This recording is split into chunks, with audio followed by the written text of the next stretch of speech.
ഇന്നല്ലദീന ഹഖ്ഖത് അലൈഹിം കലിമതു റബ്ബിക ലാ യുഅ്മിനൂൻ. താങ്കളുടെ റബ്ബിന്റെ വചനം സത്യമായി പുലർന്നാലും ജനങ്ങൾ ഇനി വിശ്വസിക്കാൻ പോകുന്നില്ല. വചനം എന്നതുകൊണ്ടുള്ള വിവക്ഷ ഇതാണ്: സത്യമന്വേഷിക്കാൻ കൂട്ടാക്കാതെ ഹൃദയം മർക്കടമുഷ്ടിയുടെയും പക്ഷപാതിത്വത്തിന്റെയും അധർമ്മത്തിന്റെയും താഴിട്ട് പൂട്ടിയവരുണ്ട്. ഐഹിക നേട്ടങ്ങളിൽ ഭ്രമിച്ച് അതിന്റെ അനന്തരഫലത്തെ സംബന്ധിച്ച് ബോധശൂന്യരായ ആളുകളാണവർ. അവർക്ക് സത്യവിശ്വാസം സ്വീകരിക്കാനുള്ള ഉദവി ലഭിക്കുകയില്ല. വലൗ ജാഅത്ഹും കുല്ലു ആയത്തിൻ ഹത്താ യറൗൽ അദാബൽ അലീം. അവരുടെ മുമ്പിൽ ഏത് ദൃഷ്ടാന്തം വന്നാലും വേദനയേറിയ ശിക്ഷയെ നേരിൽ കാണുന്നതുവരെ അവർ സത്യവിശ്വാസികളാകുന്നതല്ല. فلولا كانت قرية آمنت فنفعها إيمانها إلا قوم يونس لما آمنوا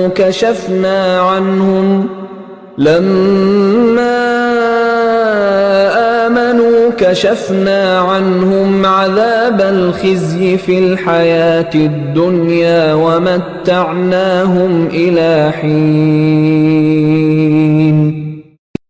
ഒരു നാട് ശിക്ഷ കണ്ടിട്ട് വിശ്വാസം കൈക്കൊള്ളുകയും ആ വിശ്വാസം അവർക്ക് പ്രയോജനകരമാവുകയും ചെയ്തതായി വല്ല ഉദാഹരണവുമുണ്ടോ? യൂനുസിന്റെ ജനമല്ലാതെ. അത് ഒരപവാദമാകുന്നു. അവർ വിശ്വാസം കൈക്കൊണ്ടപ്പോൾ നാം അവരിൽ നിന്ന് ഐഹിക ജീവിതത്തിലെ ഹീനമായ ശിക്ഷ നീക്കിക്കളഞ്ഞു. ഒരു കാലഘട്ടം വരെ അവർക്ക് ജീവിക്കാൻ സൗകര്യം നൽകുകയും ചെയ്തു. യൂനുസ് നബി അലൈഹിസ്സലാമിനെ ബൈബിളിൽ യോന എന്നും അദ്ദേഹത്തിന്റെ ജീവിതകാലം BC 860-784 എന്നുമാണ് വിവരിച്ചിരിക്കുന്നത്. അദ്ദേഹം ഇസ്രായേലി പ്രവാചകനായിരുന്നു. അസീരിയക്കാരെ സന്മാർഗത്തിലേക്ക് ആനയിക്കാൻ ഇറാഖിലാണ് അദ്ദേഹം നിയോഗിക്കപ്പെട്ടത്. അതിനാൽ അസീരിയക്കാരെ യൂനുസിന്റെ ജനം എന്നാണിവിടെ വിവരിച്ചിരിക്കുന്നത്. നീനവ എന്ന പ്രസിദ്ധ പട്ടണമായിരുന്നു അന്നിവരുടെ കേന്ദ്രം. ടൈഗ്രീസ് നദിയുടെ കിഴക്കൻ തീരത്ത് സ്ഥിതി ചെയ്യുന്ന ഇന്നത്തെ മൗസിൽ പട്ടണത്തിന്റെ നേരെ എതിർവശത്ത് അതിന്റെ ധാരാളം അവശിഷ്ടങ്ങൾ ഇന്നും കാണാവുന്നതാണ്. ഇവിടെ യൂനുസ് നബി എന്നു പേരുള്ള ഒരു സ്ഥലവുമുണ്ട്. ഈ ജനതയുടെ പ്രഭാവകാലത്ത് തലസ്ഥാനമായിരുന്ന നീനവ പട്ടണം ഏകദേശം 60 മൈൽ വിസ്തീർണത്തിൽ പരന്നു കിടന്നിരുന്നതായി കണക്കാക്കപ്പെടുന്നു. ഖുർആൻ ഈ കഥ 2-3 സ്ഥലങ്ങളിൽ സൂചിപ്പിക്കുക മാത്രമേ ചെയ്തിട്ടുള്ളൂ. വിശദീകരണമൊന്നും നൽകിയിട്ടില്ല. സൂറ അൽ അംബിയ 87-88, അസ്വാഫാത്ത് 139 മുതൽ 148 വരെ, അൽ ഖലം 48 മുതൽ 50 വരെ എന്നീ സൂക്തങ്ങളിൽ ഇപ്പറഞ്ഞ സൂചനകൾ കാണാം. അതിനാൽ ശിക്ഷയെ സംബന്ധിച്ച തീരുമാനമുണ്ടായതിനു ശേഷം ഒരു ജനതയ്ക്ക് അവരുടെ വിശ്വാസം പ്രയോജനപ്പെടുകയില്ലെന്ന ദൈവിക നിയമത്തിൽ നിന്ന് ഈ ജനത ഒഴിവാക്കപ്പെടാനുള്ള സവിശേഷ കാരണമെന്തായിരുന്നുവെന്ന് ഉറപ്പിച്ചു പറയുക സാധ്യമല്ല. ബൈബിളിൽ യോനായുടെ പേരിൽ വളരെ സംക്ഷിപ്തമായ ചില ഏടുകളുണ്ട്. അതിൽ നിന്ന് ചില വിശദീകരണങ്ങളെല്ലാം ലഭിക്കുമെങ്കിലും അത് അവലംബയോഗ്യമല്ല. ഒന്നാമതായി, അത് ദൈവിക ഏടുകളല്ല. യൂനുസ് നബി സ്വന്തം നിലയിൽ എഴുതിയതുമല്ല. അദ്ദേഹത്തിന്റെ 4-5 ശതകങ്ങൾക്കു ശേഷം ഏതോ അജ്ഞാതൻ എഴുതി ബൈബിളിൽ ഉൾക്കൊള്ളിച്ചതാണ്. രണ്ടാമതായി, ചില തികഞ്ഞ അസംബന്ധങ്ങളും അതിൽ കാണുന്നുണ്ട്.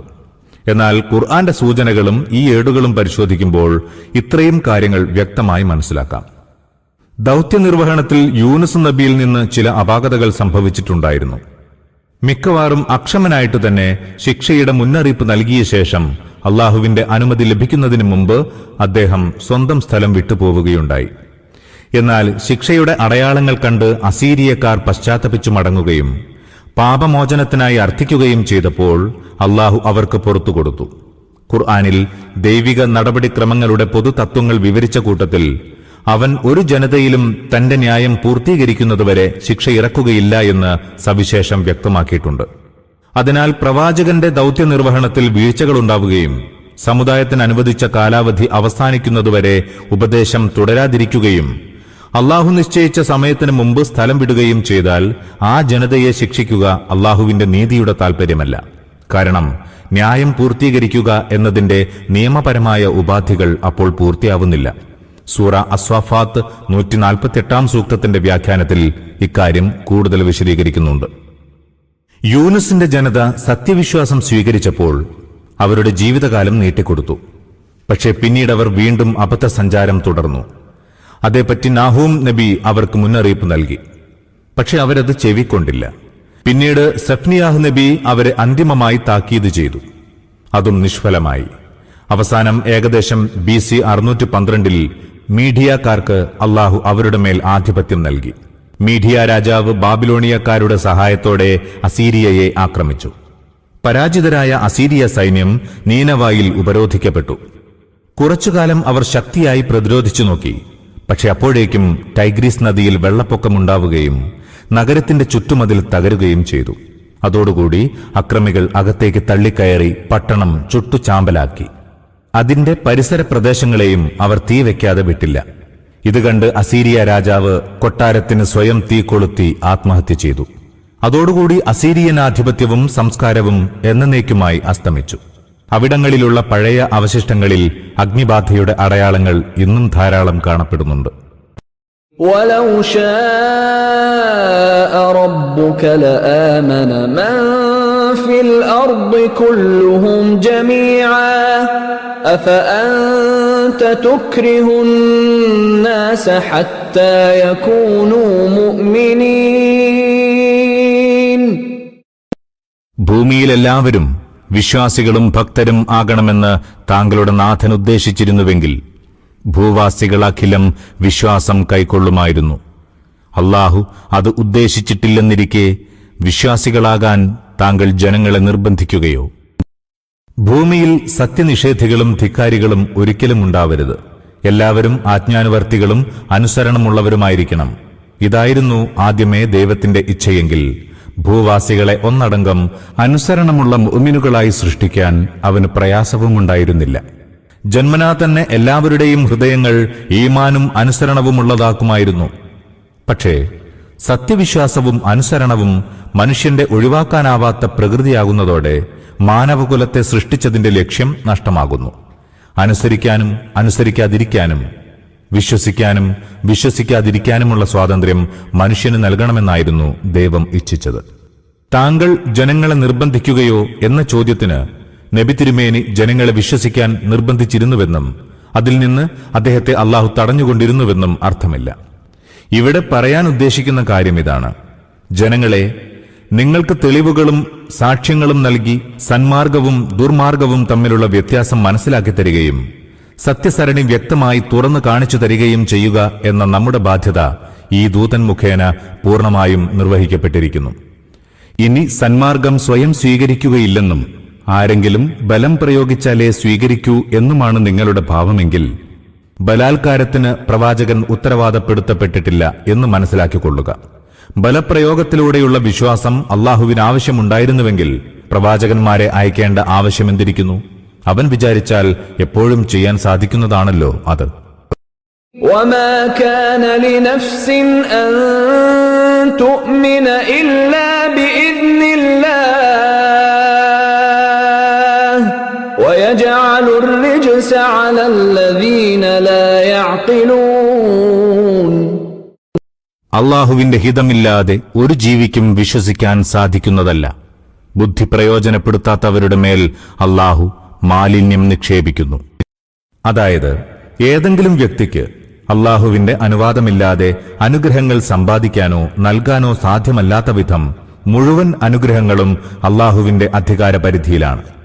അതുപോലെ സത്യവിശ്വാസം സ്വീകരിക്കാനും സന്മാർഗം അവലംബിക്കാനും അവസരം ലഭിക്കുക എന്ന അനുഗ്രഹവും ആർക്കും അള്ളാഹുവിന്റെ അനുവാദമില്ലാതെ സമ്പാദിക്കാനോ നൽകാനോ സാധ്യമല്ല. ജനങ്ങളെ സന്മാർഗത്തിലാക്കണമെന്ന് പ്രവാചകൻ ആത്മാർത്ഥമായി വിചാരിച്ചതുകൊണ്ട് മാത്രം അദ്ദേഹത്തിന് അത് സാധ്യമല്ല. അതിന് അവർക്ക് അള്ളാഹുവിന്റെ അനുവാദവും തൗഫീഖും ലഭിച്ചിരിക്കുക കൂടി വേണം. യുക്തിദീക്ഷയും തത്വബോധവുമില്ലാതെ തോന്നുന്നവർക്ക് വിശ്വസിക്കാൻ അവസരം നൽകുകയും തോന്നുന്നവരെ അതിൽ നിന്ന് തടയുകയും ചെയ്യുന്ന അന്ധമായ ഒരു ദാനമല്ല അള്ളാഹുവിന്റെ തൗഫീഖും അനുവാദവും. അങ്ങേയറ്റത്തെ യുക്തിബോധം അതിലുണ്ട്. നേരായ മാർഗത്തിലൂടെ ബുദ്ധിയെ ശരിയാംവണ്ണം ഉപയോഗിക്കുന്നവന് അള്ളാഹുവിന്റെ ഭാഗത്തുനിന്ന് സത്യം കണ്ടെത്താനുള്ള ഉപാധികളും മാർഗങ്ങളും ഒരുക്കിക്കൊടുക്കുന്നതാണ്. അവർക്കാണ് ശരിയായ വിജ്ഞാനം ലഭിക്കാനും സത്യവിശ്വാസം സ്വീകരിക്കാനുമുള്ള തൗഫീക്ക് ലഭിക്കുന്നത്. എന്നാൽ ബുദ്ധി ഉപയോഗിച്ച് സത്യാന്വേഷണം നടത്താതിരുന്നവർക്ക് അല്ലാഹു അജ്ഞതയും ദുർമാർഗവുമല്ലാത്ത മറ്റൊന്നും വിധിച്ചിട്ടില്ല. അവർ സ്വയം തന്നെ ഇത്തരം വൃത്തികേടുകൾക്ക് അർഹരായിത്തീരുകയാണ്. അതുതന്നെയാണ് അവരുടെ ഭാഗധേയത്തിൽ എഴുതിയിട്ടുള്ളതും. قُلِ انظُرُوا مَاذَا فِي السَّمَاوَاتِ وَالْأَرْضِ وَمَا تُغْنِي الْآيَاتُ وَالنُّذُرُ عَن قَوْمٍ لَّا يُؤْمِنُونَ. ജനത്തോട് പറയുക, വാനലോകത്തും ഭൂലോകത്തുമുള്ളതെന്തൊക്കെയാണെന്ന് കണ്ണു തുറന്നു കാണുക. വിശ്വസിക്കാനേ വിചാരമില്ലാത്ത ജനത്തിന് ദൃഷ്ടാന്തങ്ങൾ കൊണ്ടും താക്കീതുകൾ കൊണ്ടും എന്തു ഗുണം? താങ്കളുടെ പ്രവാചകത്വം സത്യമാണെന്ന് ഉറപ്പുവരുത്താൻ പറ്റിയ തെളിവുകൾ ഞങ്ങൾക്ക് കാണിച്ചു തരിക, എന്നാൽ ഞങ്ങൾ വിശ്വസിക്കാം എന്ന് പറയുന്നവരോടുള്ള അന്തിമവും ഖണ്ഡിതവുമായ മറുപടിയാണിത്. നിങ്ങൾക്ക് സത്യാന്വേഷണ ബോധവും സത്യം സ്വീകരിക്കാനുള്ള ആഗ്രഹവുമുണ്ടെങ്കിൽ കണക്കില്ലാത്ത ദൃഷ്ടാന്തങ്ങൾ ആകാശഭൂമികളിലെല്ലായിടത്തും പരന്നുകിടപ്പുണ്ട്. മുഹമ്മദിന്റെ പ്രവാചകത്വം സത്യമാണെന്ന് ബോധ്യപ്പെടാൻ ആവശ്യമായതിനേക്കാൾ കൂടുതലാണിത്. പക്ഷെ നിങ്ങൾ കണ്ണു തുറന്ന് അവ നോക്കേണ്ടതുണ്ട്. സത്യാന്വേഷണ താൽപര്യമില്ലെങ്കിൽ ഒരു ദൃഷ്ടാന്തവും സത്യവിശ്വാസമാകുന്ന അനുഗ്രഹം ലഭിക്കാൻ നിങ്ങളെ സഹായിക്കില്ല. എല്ലാ അമാനുഷ ദൃഷ്ടാന്തങ്ങളും നേരിൽ കണ്ട ശേഷം ഫിർഔനും സംഘവും പറഞ്ഞ പോലെ നിങ്ങളും ഇതൊക്കെ മാരണമാണെന്ന് പറഞ്ഞ് തള്ളിക്കളയും. ഇത്തരം രോഗം ബാധിച്ച ജനങ്ങൾ അള്ളാഹുവിന്റെ ശിക്ഷ അതിന്റെ എല്ലാ ഭയങ്കരതയോടും കൂടി ആഞ്ഞടിക്കുമ്പോൾ മാത്രമേ കണ്ണു തുറക്കുകയുള്ളൂ. മുങ്ങിമരിക്കുമ്പോൾ ഫിർഔൻ കണ്ണു തുറന്ന പോലെ. പക്ഷേ എല്ലാ പ്രതീക്ഷകളും അസ്തമിച്ച ശേഷമുള്ള പശ്ചാത്താപത്തിന് ഒരു വിലയുമില്ല. فَهَلْ يَنْتَظِرُونَ إِلَّا مِثْلَ أَيَّامِ الَّذِينَ خَلَوْا مِنْ قَبْلِهِمْ قُلْ فَانْتَظِرُوا إِنِّي مَعَكُمْ مِنَ الْمُنْتَظِرِينَ.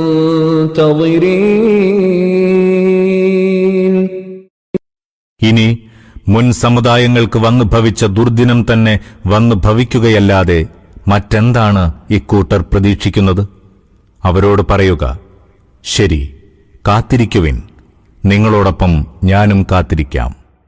ثُمَّ نُنَجِّي رُسُلَنَا وَالَّذِينَ آمَنُوا كَذَلِكَ حَقًّا عَلَيْنَا نُنْجِي الْمُؤْمِنِينَ.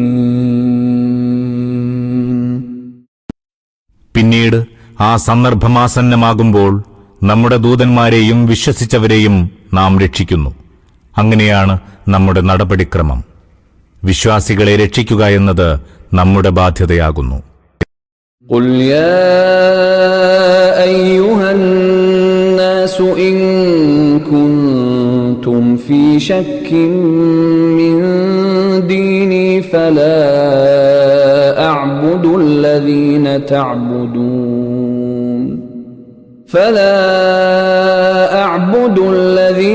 تَعْبُدُونَ مِن دُونِ اللَّهِ وَلَكِنْ أَعْبُدُ اللَّهَ الَّذِي يَتَوَفَّاكُمْ وَأُمِرْتُ أَنْ أَكُونَ مِنَ الْمُؤْمِنِينَ. പ്രവാചകരെ, പറഞ്ഞുകൊടുക്കുക, അല്ലയോ ജനങ്ങളെ, നിങ്ങൾക്ക് എന്റെ ദീനിനെക്കുറിച്ച് ഇനിയും വല്ല സംശയവുമുണ്ടെങ്കിൽ കേട്ടുകൊള്ളുക. നിങ്ങൾ അല്ലാഹുവിനെ കൂടാതെ ആർക്കെല്ലാം ഇബാദത്ത് ചെയ്യുന്നുണ്ടോ അവർക്കൊന്നും ഞാൻ ഇബാദത്ത് ചെയ്യുകയില്ല. നിങ്ങളുടെ മരണം ആരുടെ കയ്യിലാണോ ആ അല്ലാഹുവിന് മാത്രമേ ഞാൻ ഇബാദത്ത് ചെയ്യുന്നുള്ളൂ. ഞാൻ വിശ്വാസികളിൽപ്പെട്ടവനായിരിക്കണമെന്ന് അനുശാസിക്കപ്പെട്ടിരിക്കുന്നു. ആയത്തിൽ ഉപയോഗിച്ച യതവഫീക്കും എന്ന പദത്തിന്റെ ഭാഷാർത്ഥം നിങ്ങളെ മരിപ്പിക്കുന്ന എന്നത്രേ. ഈ തർജ്ജമ അതിന്റെ ചൈതന്യം പൂർണ്ണമായി ഉൾക്കൊള്ളുന്നില്ല. യഥാർത്ഥ ആശയം ഇതാണ്: നിങ്ങളുടെ ജീവൻ ആരുടെ കയ്യിലാണോ, ആര് ഇച്ഛിക്കുന്നതുവരെ നിങ്ങളെ ജീവിക്കാൻ അനുവദിക്കുന്നുവോ അവൻ നിർദ്ദേശിക്കുന്ന നിമിഷത്തിൽ ജീവൻ തിരിച്ചേൽപ്പിക്കാൻ നിങ്ങൾ നിർബന്ധിതരാണ്. നിങ്ങളുടെ മേൽ സമ്പൂർണ്ണ നിയന്ത്രണാധികാരമുള്ളവൻ ആരാണോ അവനെ മാത്രം ആരാധിക്കുകയും അവന്റെ മാത്രം അടിമത്തം അംഗീകരിക്കുകയും അവനെ മാത്രം അനുസരിക്കുകയും ചെയ്യണമെന്ന് വാദിക്കുന്നവനാണ് ഞാൻ. ഇവിടെ ചില കാര്യങ്ങൾ കൂടി മനസ്സിലാക്കേണ്ടതുണ്ട്. മരണം അല്ലാഹുവിന്റെ മാത്രം നിയന്ത്രണത്തിൽപ്പെട്ടതാണെന്നും മറ്റാർക്കും ഇതിൽ കൈയില്ലെന്നും മക്കയിലെ മുശ്രിക്കുകൾ അംഗീകരിച്ചിരുന്നു. ഇന്നും എല്ലാ വിഭാഗത്തിലുമുള്ള മുശ്രിക്കുകൾ അത് അംഗീകരിക്കുന്നുണ്ട്. എത്രത്തോളം എന്നാൽ ദൈവത്തിന്റെ വിശേഷണങ്ങളിലും അധികാരങ്ങളിലും പങ്കുണ്ടെന്ന് ഈ മുശ്രിക്കുകൾ ആരോപിക്കുന്ന മഹാന്മാർക്ക് പോലും തങ്ങളുടെ മരണസമയത്തെ മാറ്റി നിർത്താൻ സാധ്യമല്ലെന്ന് അവർ സമ്മതിക്കുന്നു. ഇവിടെ അള്ളാഹുവിന്റെ മറ്റു വിശേഷണങ്ങളൊന്നും പറയാതെ മരിപ്പിക്കുന്നവൻ എന്ന വിശേഷണം മാത്രം എടുത്തു പറയാൻ കാരണമിതാണ്. അതവന്റെ മാർഗം വ്യക്തമായി വിവരിക്കുന്നതോടൊപ്പം അതുതന്നെയാണ് ശരിയെന്നതിനുള്ള തെളിവുകൾ ഉന്നയിക്കുക കൂടി ചെയ്യുന്നു. അതായത് ജീവിതത്തിന്റെയും മരണത്തിന്റെയും അന്തിമമായ നിയന്ത്രണാധികാരം അവനിൽ മാത്രം നിക്ഷിപ്തമായതിനാൽ മറ്റെല്ലാറ്റിനെയും തിരസ്കരിച്ച് അവന് മാത്രം അടിമപ്പെടണം. മറ്റുള്ളവർ നിങ്ങളുടെ ജീവിതത്തെയും മരണത്തെയും നിയന്ത്രിക്കുന്നത് പോകട്ടെ, സ്വന്തം ജീവിത മരണത്തിന്റെ നിയന്ത്രണാധികാരം പോലും അവർക്കില്ല. അപ്പോൾ അല്ലാഹു അല്ലാത്ത ശക്തികൾക്ക് എങ്ങനെയാണ് അടിമപ്പെടുക? ഇവിടെ അവൻ എനിക്ക് മരണം നൽകുന്നവനാണ് എന്ന് പറയുന്നതിനു പകരം അവൻ നിങ്ങളെ മരിപ്പിക്കുന്നു എന്ന് പറഞ്ഞതിലാണ് സാഹിത്യപുഷ്ടി തെളിഞ്ഞു കാണുന്നത്. ഈ ഒരൊറ്റ വാക്യത്തിൽ തന്നെ വാദവും വാദത്തിന്റെ തെളിവും വാദത്തിലേക്കുള്ള ക്ഷണവും ഉൾക്കൊള്ളുന്നുണ്ട്. എന്നെ മരിപ്പിക്കുന്നവന് ഞാൻ അടിമപ്പെടുന്നു എന്നാണ് പറഞ്ഞിരുന്നതെങ്കിൽ ഞാൻ അവന് അടിമപ്പെടാൻ ബാധ്യസ്ഥനാണെന്നേ അതിനർത്ഥമുണ്ടാകുമായിരുന്നുള്ളൂ. പക്ഷേ നിങ്ങളെ മരിപ്പിക്കുന്നവന് ഞാൻ അടിമപ്പെടുന്നുവെന്നാണ് ഇവിടെ പറഞ്ഞിട്ടുള്ളത്. അതിനാൽ ഞാൻ മാത്രമല്ല നിങ്ങളും അവന് അടിമപ്പെടാൻ ബാധ്യസ്ഥരാണെന്നും അവനെ കൂടാതെ മറ്റുള്ളവർക്ക് അടിമപ്പെടുക വഴി നിങ്ങൾ തെറ്റാണ് പ്രവർത്തിച്ചുകൊണ്ടിരിക്കുന്നതെന്നും അത് ധ്വനിപ്പിക്കുന്നു. وَأَنْ أَقِمْ وَجْهَكَ لِلدِّينِ حَنِيفًا وَلَا تَكُونَنَّ مِنَ الْمُشْرِكِينَ. സർവാത്മനാ നിന്നെ ഈ ദീനിൽ ശരിക്കും ഉറപ്പിച്ചു നിർത്തേണമെന്നും ഒരിക്കലും ബഹുദൈവാരാധകരുടെ ഗണത്തിൽ ചേർന്നു പോകരുതെന്നും ഞാൻ കൽപ്പിക്കപ്പെട്ടിട്ടുമുണ്ട്. ഈ കൽപ്പനയുടെ ശക്തി പ്രത്യേകം ശ്രദ്ധിക്കേണ്ടതാണ്. ഈ ആശയം ഈ ദീൻ സ്വീകരിക്കണം, ഈ ദീൻ അനുസരിച്ച് നടക്കണം, ഈ ദീനിന്റെ അനുഗാമിയാവണം എന്നീ പ്രയോഗങ്ങളിലൂടെയും പ്രകാശിപ്പിക്കാമായിരുന്നു. പക്ഷെ അത്തരം അയഞ്ഞ ശൈലിയല്ല അള്ളാഹു ഉപയോഗിച്ചത്. കഠിനമായ ക്ലേശങ്ങൾ സഹിച്ചും വിഷമങ്ങൾ തരണം ചെയ്തും ദീനിനെ അനുഗമിക്കണമെന്നാണ് ഇവിടെ ഉദ്ദേശ്യം. ഇത് അയഞ്ഞ പ്രയോഗങ്ങളിലൂടെ പ്രകാശിപ്പിക്കുക സാധ്യമല്ലല്ലോ. അതുകൊണ്ടാണ് പ്രസ്തുത ഉദ്ദേശ്യം അക്കിം വജ്ഹക ലിദ്ദീനി ഹനീഫൻ എന്ന വാക്കുകളിൽ തന്നെ അവതരിപ്പിക്കുന്നത്. നിന്റെ മുഖം നേരെ നിർത്തുക എന്നാണ് അക്കിം വജ്ഹക എന്നതിന്റെ പദാർത്ഥം. താൽപര്യമിതാണ്, നിന്റെ ശിരസ് ഒരേ ഭാഗത്തേക്ക് തിരിച്ചു നിർത്തുക. സങ്കോചമോ ചാഞ്ചല്യമോ ഉണ്ടാവരുത്. ചിലപ്പോൾ മുന്നോട്ടും ചിലപ്പോൾ പിന്നോട്ടും മറ്റു ചിലപ്പോൾ ഇടതുഭാഗത്തേക്കും വേറെ ചിലപ്പോൾ വലതുഭാഗത്തേക്കും തിരിച്ചുകൊണ്ടിരിക്കരുത്. നേരെ നിന്ന് നിനക്ക് കാണിക്കപ്പെടുന്ന മാർഗത്തിലൂടെ മാത്രം ചരിക്കുക. ഈ പ്രയോഗം തന്നെ വളരെ കനവും കരുത്തുമുള്ളതാണ്. പക്ഷേ അതുകൊണ്ടും അവസാനിപ്പിക്കാതെ ഹനീഫൻ എന്നുകൂടി ചേർത്തിരിക്കുന്നു. ഒരു ഭാഗത്തേക്ക് മാത്രം നിൽക്കുന്നതിനെയാണ് ഹനീഫ് എന്ന് പറയുന്നത്. താൽപര്യമിതാണ്, ഈ ദീനിനെ, ഈ ദൈവിക അടിമത്തത്തിന്റെ മാർഗത്തെ, ഈ ജീവിത സരണിയെ, വിശ്വാസത്തെ, ആരാധനയെ, അടിമത്തത്തെ, അനുസരണത്തെ, കീഴ്വണക്കത്തെ എല്ലാം ലോകനാഥനായ അള്ളാഹുവിലേക്ക് മാത്രം തിരിക്കുക. ഇതര മാർഗങ്ങളോടുള്ള മാനസികമായ അഭിനിവേശങ്ങൾ പോലും കൈവെടിഞ്ഞ് ഏകാഗ്രതയോടെ നിലകൊള്ളുക. ലോകം ചരിച്ചുകൊണ്ടിരിക്കുന്ന വക്രമാർഗത്തിലേക്ക് അബദ്ധത്തിൽ പോലും ചാഞ്ഞു പോകരുത്. ബഹുദൈവാരാധകരിൽ പെട്ടുപോകരുത് എന്നതിന്റെ അർത്ഥമിതാണ്. അള്ളാഹുവിന്റെ സത്തയിലോ ഗുണങ്ങളിലോ അവന്റെ അവകാശങ്ങളിലോ അധികാരത്തിലോ ഏതെങ്കിലും വിധത്തിൽ അള്ളാഹു അല്ലാത്തവരെ പങ്കുചേർക്കുന്നവരുടെ കൂട്ടത്തിൽ നീ അകപ്പെടരുത്. അള്ളാഹു അല്ലാത്തവർ സ്വന്തം ശരീരമാവട്ടെ, മറ്റു മനുഷ്യനോ മനുഷ്യ സമൂഹമോ ഏതെങ്കിലും ആത്മാവോ ജിന്നോ മലക്കോ ഭൗതികമോ സാങ്കല്പികമോ ആയ മറ്റു വസ്തുക്കളോ ആവട്ടെ, എല്ലാം സമമാണ്. നിർമ്മലമായ തൗഹീദിന്റെ മാർഗം സ്വീകരിക്കണമെന്ന കൽപ്പന മാത്രമല്ല, ഏതെങ്കിലും വിധത്തിൽ ശിർക്ക് ചെയ്യുന്നവരുമായി പൂർണ്ണമായും അകന്നു നിൽക്കണമെന്ന നിരോധവും ഇവിടെ ഉദ്ദേശ്യമാണ്. വിശ്വാസത്തിൽ മാത്രമല്ല, പ്രവർത്തനത്തിലും, വ്യക്തിപരമായ ജീവിത ഇടപാടുകളിൽ മാത്രമല്ല, സാമൂഹിക ജീവിത വ്യവസ്ഥയിലും ശിർക്ക് കലരുന്നതിനെ സൂക്ഷിക്കണം. ആരാധനാലയങ്ങളിലും മാത്രമല്ല, കലാലയങ്ങളിലും അള്ളാഹുവിനെ സൂക്ഷിക്കണം. കോടതികളിലും നിയമനിർമ്മാണ സഭകളിലും രാഷ്ട്രീയ രംഗങ്ങളിലും ജീവിതോപാധികൾ തേടുന്ന അങ്ങാടികളിലുമെല്ലാം ദൈവവിശ്വാസവും ദൈവനിഷേധവും കൂടിക്കുഴഞ്ഞ ചിന്താഗതികളും കർമ്മങ്ങളും കൈക്കൊണ്ട വിഭാഗങ്ങളുമായി പൂർണ്ണമായും അകന്നു നിൽക്കുകയും വേണം. തൗഹീദിൽ വിശ്വസിക്കുന്നവർക്ക് ജീവിതത്തിന്റെ ഏതെങ്കിലും വശത്ത് ശിർക്ക് ചെയ്യുന്നവരുടെ നടപടിയുമായി സഹകരിക്കുക സാധ്യമല്ല. എന്നിരിക്കെ അവരെ മുമ്പിൽ നിർത്തി പിന്നിൽ നടക്കുകയും തന്റെ ഏകദൈവ വിശ്വാസത്തിന്റെ താൽപര്യത്തിന് ഒരു കോട്ടവും തട്ടിയിട്ടില്ലെന്ന് സമാധാനിക്കുകയും ചെയ്യാൻ നിനക്കെങ്ങനെ സാധിക്കും?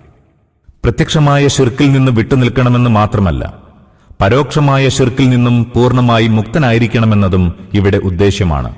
എന്നല്ല, പരോക്ഷമായ ശിർക്കാണ് ഏറെ സങ്കീർണമായത്. അതിനാൽ അതേപ്പറ്റി ജാഗ്രത പാലിക്കേണ്ടത് കൂടുതൽ ആവശ്യമാണ്. ചില അറിവില്ലാത്ത ആളുകൾ പരോക്ഷമായ ശിർക്ക് ലഘുവായ ശിർക്കാണെന്ന് മനസ്സിലാക്കുന്നുണ്ട്. പ്രത്യക്ഷമായ ശിർക്ക് പോലെ അതിന്റെ പ്രവർത്തനങ്ങൾ അത്ര പ്രധാനമല്ലെന്ന് അവർ ധരിക്കുന്നു. പക്ഷേ പരോക്ഷമെന്നാൽ ലഘുവായതെന്നല്ല, മറഞ്ഞിരിക്കുന്നതെന്നാണ് അർത്ഥം. അപ്പോൾ ചിന്തിച്ചു നോക്കുക, തുറന്ന മുഖത്തോടെ നേരിടുന്ന ശത്രുവാണോ കൂടുതൽ അപകടകാരി, അതല്ല സുഹൃത്തിന്റെ മുഖംമൂടി ധരിച്ച് ആശ്ലേഷിക്കുന്നവനോ? ലക്ഷണങ്ങളും അടയാളങ്ങളും പ്രത്യക്ഷത്തിൽ കാണപ്പെടുന്ന രോഗമാണോ കൂടുതൽ വിനാശകരം, അതല്ല വളരെ കാലത്തോളം ശരീരത്തിൽ മറഞ്ഞിരുന്ന് ആരോഗ്യം കാർന്നു തിന്നുന്ന രോഗമോ? പ്രഥമ വീക്ഷണത്തിൽ തന്നെ ഇത് ശിർക്കാണ് എന്ന് ഏവർക്കും പറയാൻ സാധിക്കുന്നവ ഏകദൈവ വിശ്വാസത്തെ എതിരിടുന്നുവെന്നത് വളരെ വ്യക്തമായ കാര്യമാണ്. എന്നാൽ സൂക്ഷ്മമായ നിരീക്ഷണത്തിന്റെയും തൗഹീദിന്റെ താൽപര്യങ്ങളെ സംബന്ധിച്ച അഗാധ പഠനത്തിന്റെയും അഭാവത്തിൽ മനസ്സിലാക്കപ്പെടാനാവാത്ത പരോക്ഷമായ ശിർക്കുകളുണ്ട്. അവ ഏകദൈവ വിശ്വാസികൾ അറിയുക പോലും ചെയ്യാതെ അവരുടെ മതകർമ്മങ്ങളിൽ നിഗൂഢമായി നുഴഞ്ഞുകയറുന്നു. അങ്ങനെ മെല്ലെ മെല്ലെ അപകട സൂചന പോലുമില്ലാതെ അത് ദീനിന്റെ ഉൾക്കാമ്പിനെ തിന്നുകളയുന്നു. ولا تدع من دون الله ما لا ينفعك ولا يضرك فإن فعلت فإنك إذا من الظالمين. അല്ലാഹുവിനെ വെടിഞ്ഞ് നിനക്ക് ഉപകാരമോ ഉപദ്രവമോ ചെയ്യാൻ കഴിവില്ലാത്ത യാതൊന്നിനോടും പ്രാർത്ഥിച്ചുകൂടാ. അങ്ങനെ ചെയ്താൽ നീ ധിക്കാരികളിൽപ്പെട്ടവനാകും. وَإِن يَمْسَسْكَ اللَّهُ بِضُرٍّ فَلَا كَاشِفَ لَهُ إِلَّا هُوَ وَإِن يُرِدْكَ بِخَيْرٍ فَلَا رَادَّ لِفَضْلِهِ يُصِيبُ بِهِ مَن يَشَاءُ مِنْ عِبَادِهِ وَهُوَ الْغَفُورُ الرَّحِيمُ. അല്ലാഹു നിനക്ക് ആപത്തണയ്ക്കുന്നുവെങ്കിൽ അത് നീക്കിത്തരാൻ അവനല്ലാതെ ആരുമില്ല. അവൻ നിനക്ക് ഒരു ഗുണമുദ്ദേശിക്കുന്നുവെങ്കിൽ അവന്റെ അനുഗ്രഹം തട്ടിക്കളയുന്നവനായും ആരുമില്ല. തന്റെ ദാസന്മാരിൽ താൻ ഇച്ഛിക്കുന്നവർക്ക് അവൻ ഔദാര്യമരുളുന്നു. അവൻ മാപ്പരുളുന്നവനും ദയാപരനുമല്ലോ. قُلْ يَا أَيُّهَا النَّاسُ قَدْ جَاءَكُمُ الْحَقُّ مِنْ رَبِّكُمْ فَمَنِ اهْتَدَى فَإِنَّمَا يَهْتَدِي لِنَفْسِهِ وَمَنْ ضَلَّ فَإِنَّمَا يَضِلُّ عَلَيْهَا وَمَا أَنَا عَلَيْكُمْ بِوَكِيلٍ. പ്രവാചകൻ പറഞ്ഞുകൊടുക്കുക, അല്ലയോ മനുഷ്യരെ, റബ്ബിങ്കൽ നിന്നുള്ള സത്യം നിങ്ങൾക്ക് വന്നെത്തിക്കഴിഞ്ഞിരിക്കുന്നു. ഇനി ആർ സന്മാർഗം സ്വീകരിക്കുന്നുവോ അതിന്റെ നേട്ടം അവനു തന്നെയാകുന്നു. ആരെങ്കിലും വഴിമാറിപ്പോവുകയാണെങ്കിൽ ആ മാർഗഭ്രംശത്തിന്റെ നാശവും അയാൾക്കു തന്നെ. ഞാനോ നിങ്ങൾക്കു മീതെ ഉത്തരവാദിത്വമേൽപ്പിക്കപ്പെട്ടവനൊന്നുമല്ല. وَاتَّبِعْ مَا يُوحَى إِلَيْكَ وَاصْبِرْ حَتَّى يَحْكُمَ اللَّهُ وَهُوَ خَيْرُ الْحَاكِمِينَ. പ്രവാചകരെ, ദിവ്യസന്ദേശമായി താങ്കൾക്ക് ലഭിക്കുന്ന മാർഗദർശനങ്ങൾ പിന്തുടർന്നുകൊണ്ടിരിക്കണം. അല്ലാഹു തീരുമാനമെടുക്കുന്നതുവരെ ക്ഷമയോടെ നിലകൊള്ളുക. അവൻ സർവോത്കൃഷ്ടനായ വിധികർത്താവ് തന്നെയാകുന്നു.